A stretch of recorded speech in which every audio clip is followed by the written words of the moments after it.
against us.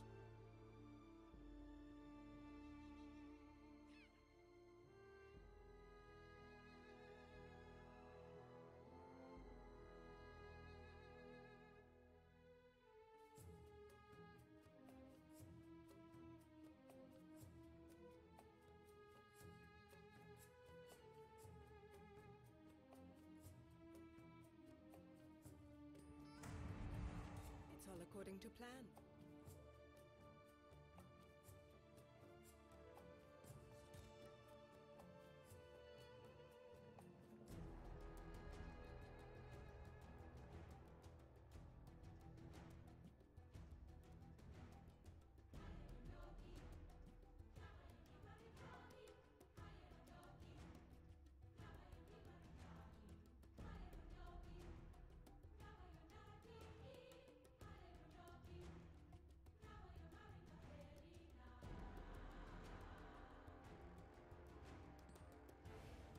Get on a rose leaf.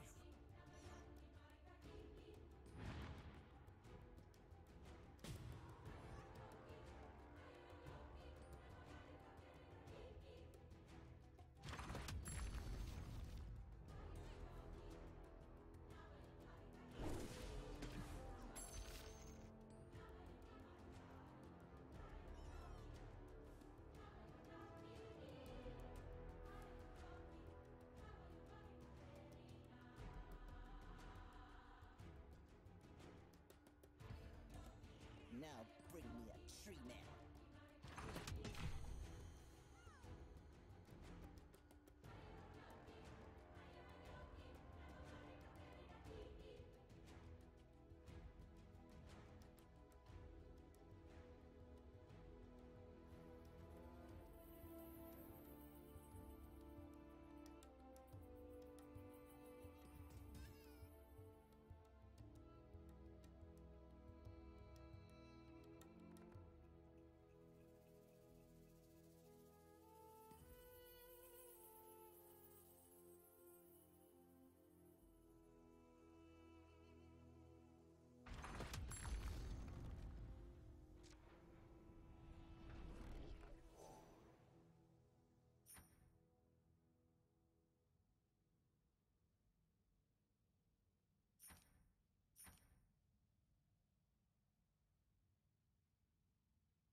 Alright guys, we're back. This is game 1 between Freddybabes and lordgort. I'm gonna have trouble saying that. I'm Lumi, joined by Zex. And apparently in the lobby something has been said about teacher-student matchup. Yes, apparently Freddy versus lordgort. Lordgort apparently took lessons in Gwent from Freddybabes. Okay. So, and now he's helped lordgort get up to speed in Artifact as well. So, but I've been watching this game, and I have to say this game has been murderific. Just tons of hero kills. Just constantly. Yeah, we see one right there. Assassinate's gonna come through. Looks like I mean it's black-red versus black-red. I do have to say Right. the Lich should be actually the mirror breaker here, because a lot of the black heroes has low health, and Chain Frost should be very good.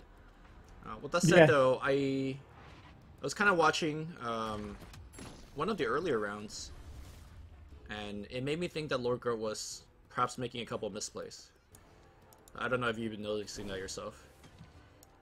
No, I haven't really noticed it. He had kind of a weak early game to start off, but he's about to take this. lordgort's about to take this mid tower, and he's pretty stable in the right lane currently.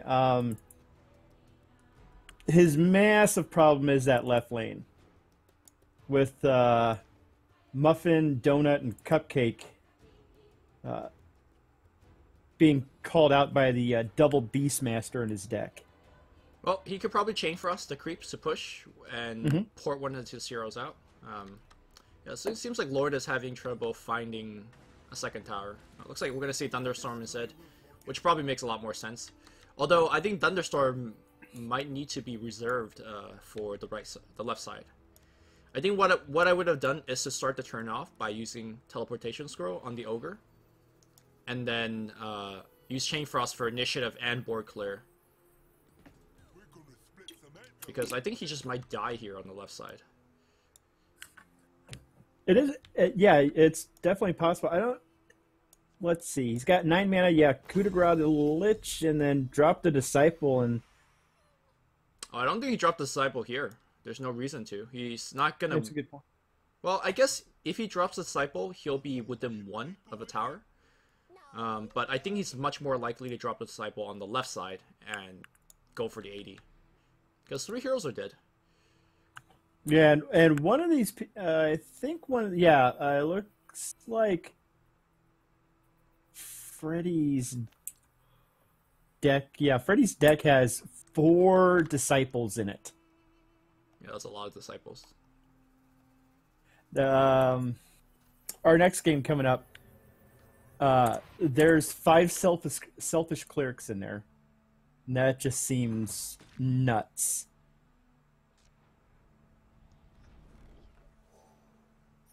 We'll cross that bridge when we get there. Hmm. Looks like Centaur is going to get ported out, but Centaur has no cards in hand to be played. So I'm interested that Centaur was the choice. No, Centaur's going to come right back.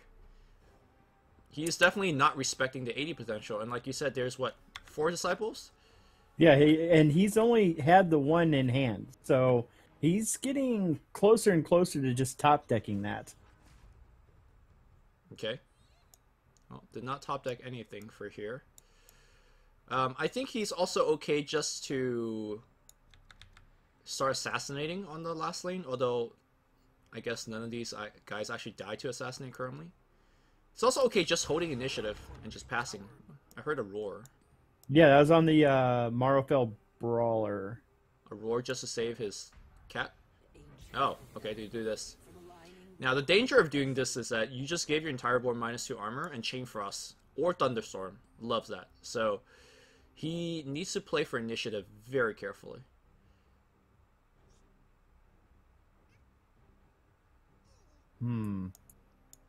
Yeah, because you're absolutely right in this case. Next turn rolls around, he's just Chain Frost is just going to get so much value, and he's got an Aghanim's Scepter or Aghanim's Sanctum in this lane, so he can probably completely board wipe or come very close to it with a double Chain Frost. Probably not the best usage of those cards, but it would definitely be pretty devastating. Ports a hero out. That's also very interesting as well. Pushes only for 14 despite committing the Disciple. And Lord's gonna have his hands full on the right side as well. Because I'm seeing multiple avenues of lethal currently. Headshot the melee creep, that's lethal. Chain Frost are dead cards. Well, black cards are dead cards currently because there's no black hero. And then Coup de Grace is also a kill, so it's looking really rough currently for Lord. I think the most important thing that he actually has to do is to use his Phase Boots to start the turn off. Well, never mind. I was gonna say he needs to phase over with this creep so that the headshot doesn't kill it, but that was an assassination just for a creep. Yeah, I mean that's securing lethal. Yep. That's just straight up game at this point. Well, no, Troll Satyr could come down to block. That's true. But then what happens when assassination comes through? Then that's game, I think.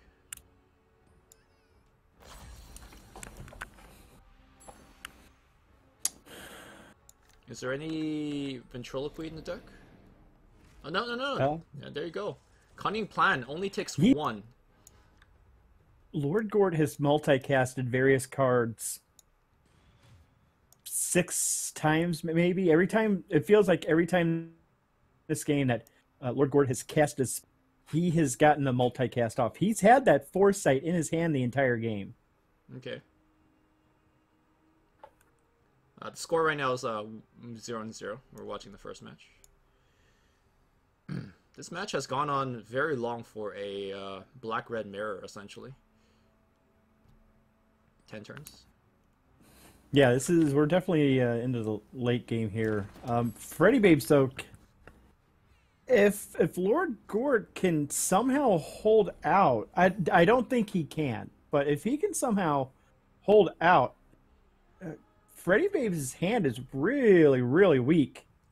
That's true. But the tower is one hit away, right? So basically, Lord Gort has to deploy a hero on the left side to not die, and also needs to deploy 2 other heroes on the right to hopefully hold. And these 2 Keenfold plates are putting in so much work. They're making those heroes impervious to the Chain Frost, which, like I mentioned earlier, that's the Mirror Breaker. Chain Frost is supposed to be killing all of these low HP black heroes, but that's not the case.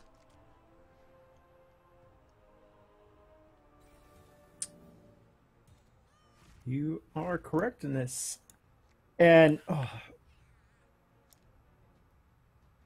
if I were, yeah, I think your only answer here right now is to just throw that Chain Frost out, pray for the best. I really like that positioning on it. Huh, that was actually interesting. I didn't know that's how it worked. Yeah, apparently, once you kill the Disciple of Nevermore during the Chain Frost, they don't get the armor back until the Chain Frost ends. So everyone had the -2 armor. Yeah, that definitely played in his favor, and that throwing it all the way to the right was a stroke of genius, honestly, because it only had one way to bounce. So it was guaranteed kills down the line. So good on Lord Gort right there to recognize that play. As such, I don't know how Lord Gort is going to actually hold. Well, he punches in for 12. I actually like to see him use the mana to murder plot to get in the 8 more, because if he somehow holds right, he can maybe win here. It's definitely possible. He's got 2 more heroes coming in next turn, though he may be forced to commit one or both to that right lane. No, he wins here if he survives right. Going for the hero kill. That is... I definitely disagree with that one. Killing the hero doesn't matter at all. Killing the tower does. Mm-hmm.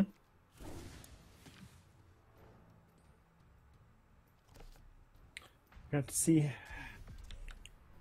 if he can hold on to this right lane. I mean, there's 2 lethal attackers. 3 if you count the melee creep. The Keenfold Musket's gonna shoot down this creep. Chain Frost does nothing because they have 6 armor each. And also now with the 2 Keenfold turret play, the Bronze Legionnaire does nothing. So I think the game is over. There's nothing he could draw. He can't get a counter lethal himself because he hasn't taken a tower yet. And he's also pressured by time. Yeah.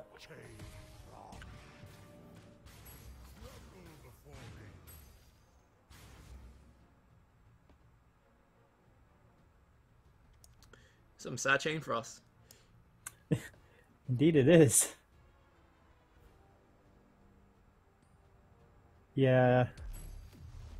Those Keenfold turrets really sealed the deal right there. Opening the door for him.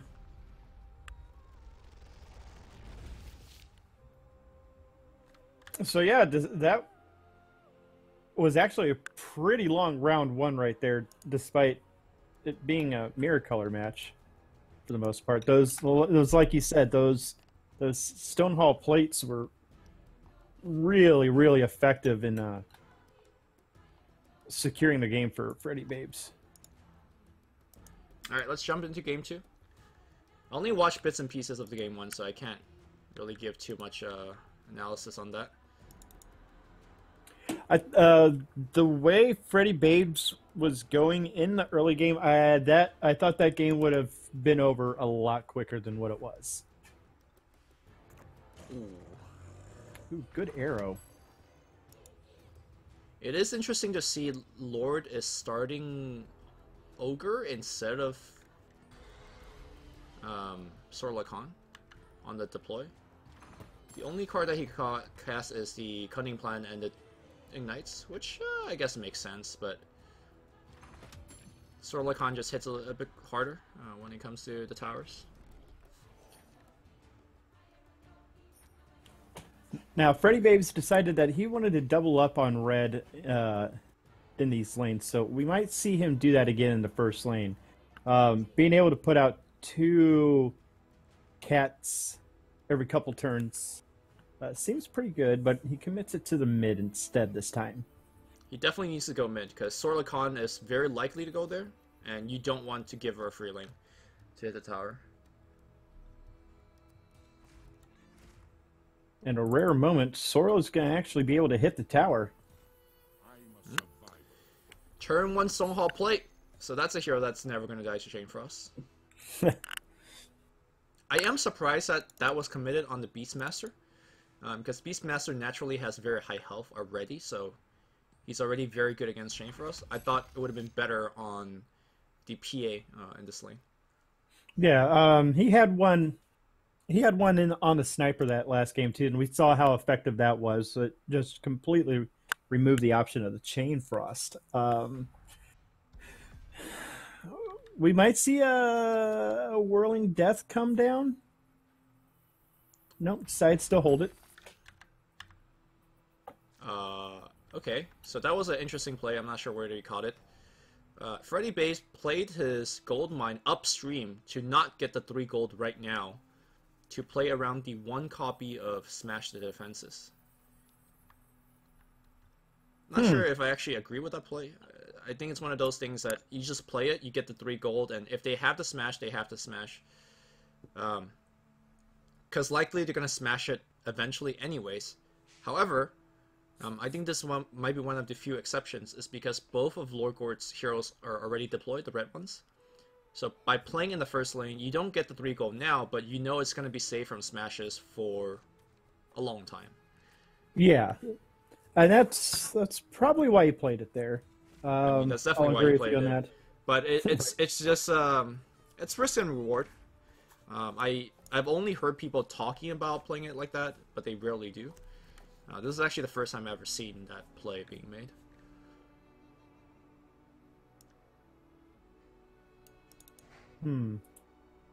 Not much he can do here at this point. Oh, you can do that. Choosing to kill the hero in the mid lane instead of going for a kill on the Ogre Magi. Because he could have gone for it with Sister of the Veil, Disciple, Blood Rage. And I do imagine normally killing the blue hero is better, but he goes for the red instead. Which kind of, I don't want to say counteracts the previous play he made, which was putting the gold mine in the first lane, but that, if you think he has Smash in hand, and he only played it like that if he thought there was Smash in hand, then you don't want to free up the red hero, because the red hero now gets to redeploy back into the first lane to Smash. Yeah. Let's see. What? Hethiel coming down to play. Going wide on that outside. Oh. Gonna be able to secure a kill with the Nailon onto the Beastmaster. Okay, Healing Salve's gonna come out. Which is a cost, because now that means Healing Salve can't be used on the PA in the last lane. Oh, what a curve. Yeah, lordgort is just getting crazy with the arrows here. he's looking pretty decent right now. He's not in the strongest position, but he's not getting blown out of the water. So this is definitely a game he has potential to win. I think the game is going quite well for Lord Gort. It's getting to Chain Frost turns. Oh, interesting play here. Prevent any black cards from being casted. He's throwing away a card just to make sure that no other cards are being cast. Kind of like gusting, essentially. Yeah, it seems that PA was pretty much dead at this point, and he kind of acknowledged it. So the Blood Rage just was the safest play to make sure there was no shenanigans coming out of Lord Gort. Yep. Like, for example, a Hitfire or something. That would have killed your PA and saved the Lich. Yes. Okay.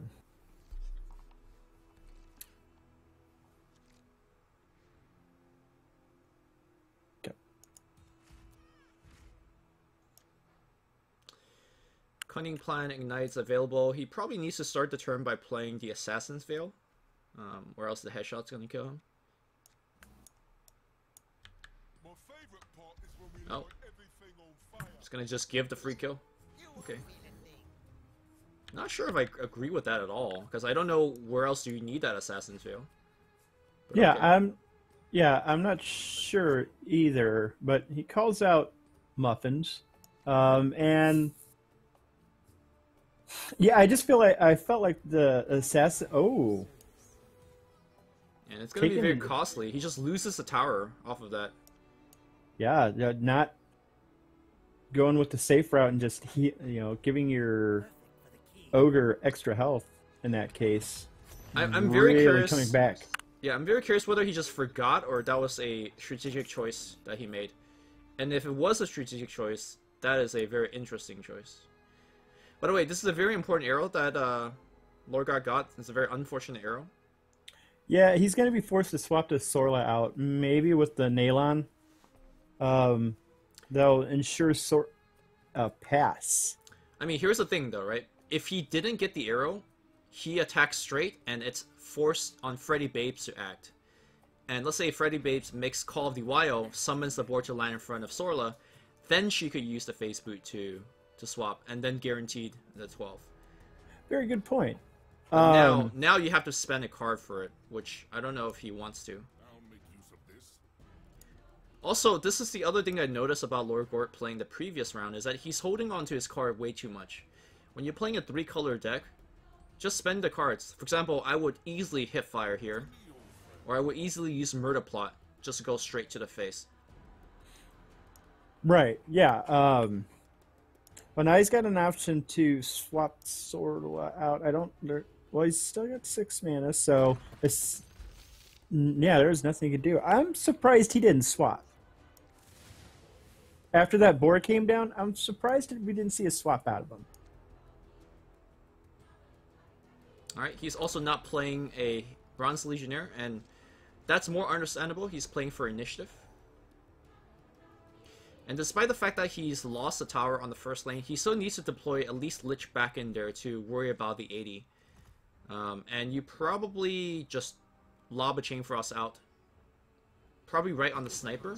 Sniper is the hero that you want to kill just to make sure that he does not assassinate down the stream.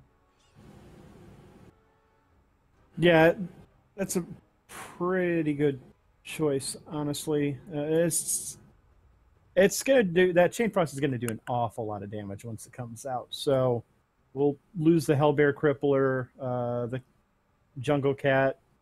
Might take out a couple creeps as well, depending on the bounces.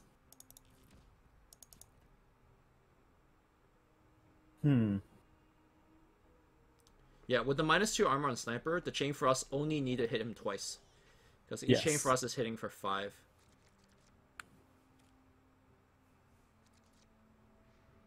Probably just start right on the Sniper, I think.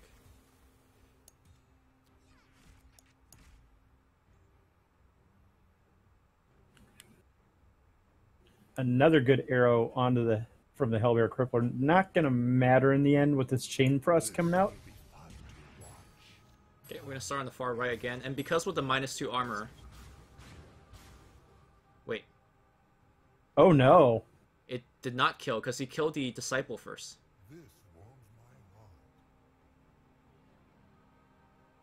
Oh, I think that was just a graphic glitch. It shows that there's the -2 armor around, but it's already... it already accounted for it with the minus armor being gone. And because he didn't kill the sniper, the assassinate goes on the final lane. Very unlucky right there for Lord Gort. Do you use the Assassin Veil and target the sniper? It doesn't matter as much now because he already casted the assassinate. Right. He should play for initiative now because... Well, I'm not sure if initiative even matters because the last lane's the second lane that Freddy is playing for. Yeah, he definitely should have targeted the Chain Frost onto the sniper and not onto the side. Yeah. So I wouldn't say that's unlucky. That's probably a misplay, if I have to call it. Might see a Ogre Conscript come down, and then a swap, maybe. No, swap's not going to do anything. That cleave is still slapping Sorlo around pretty hard. I mean, if he plays Ogre Conscript, he could swap with the Conscript and go face and save Sorla. I don't think it saves Sorla still, because the cleave's hitting her. I mean, if you put it on the right and swap it on the right. Gotcha. Yep, and that's what we see come out. My positioning right there was messed up. I wasn't recognizing it as one to the left. And you could use combat training to counteract the... I'm surprised he played the Bronze Legionnaire instead of the Ogre Conscript. I wonder what else he's trying to look to play. Generally, in a defensive situations, you want to play your more expensive creeps. And the reason being for that is that, let's say if you're trying to defend with Ogre Conscript, you spend 6 mana on something and they could technically just slay it. So your 6 mana is gone. Whereas you could defend with Ogre Conscript, sorry, you could defend with Bronze Legionnaire and you only spend 2 mana. If they deal with it, you know, you still have a lot more mana left. And of course, you also push for a bit more damage. So, if are gonna come out, 22. Freddybabes just pretty much taking this game over at this point. Lord Gort gonna have to pull something pretty clever out at this point, which I don't think he has the ability to do. It kind of plays into what you were talking about earlier with him just kind of holding on to his cards a bit much. He's going to be able to take that mid tower, but that right tower is a massive problem. Oh, no, he won't. Not with the... yeah, no, he can't even take that mid tower at this point with that creep spawn. I'm not exactly sure what you draw to not die in the last lane. I don't think there's... Let's see. Thunderstorm is his best draw, but what does it do? It kills all the creeps, and then he dies to the 2 heroes hitting him. Yeah, he's dead. And the game ends with him having like 10 cards in hand. I think watching these 2 games that Lord Gort plays, he's just too attached to his cards. And the way that Freddy plays, I think is a better way to learn and mirror from, because, I mean, I think you were pointing out towards the end of the game, he was running out of cards. But that's completely fine because the game's over. You're using your cards to kill them. It doesn't matter if you end the game with 10 cards, but if you lose, right? Which is kind of what we're watching here. Very true. Very, very true. Let's see. His...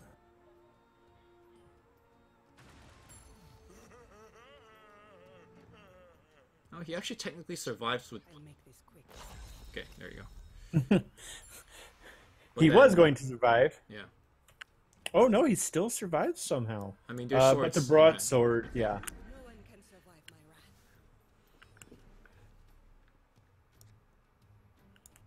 Second game going much quicker this time around. Freddybabes Downloaded that data from the first game pretty quickly and adjusted his playstyle to. I don't want to say steamroll, but he definitely handled. No, it's definitely a steamroll. He told the student that he has much to learn. I do think that Lord Gort's deck is incredible, and it would not surprise me to see him win the next one. I mean, I'm seeing 3 color worth of incredible cards. Oh, I got a treat for you next game. All right, I'm gonna remind the viewers or remind the players to queue up, and then we could take a look at the decks. I am absolutely in love with Real Man's deck.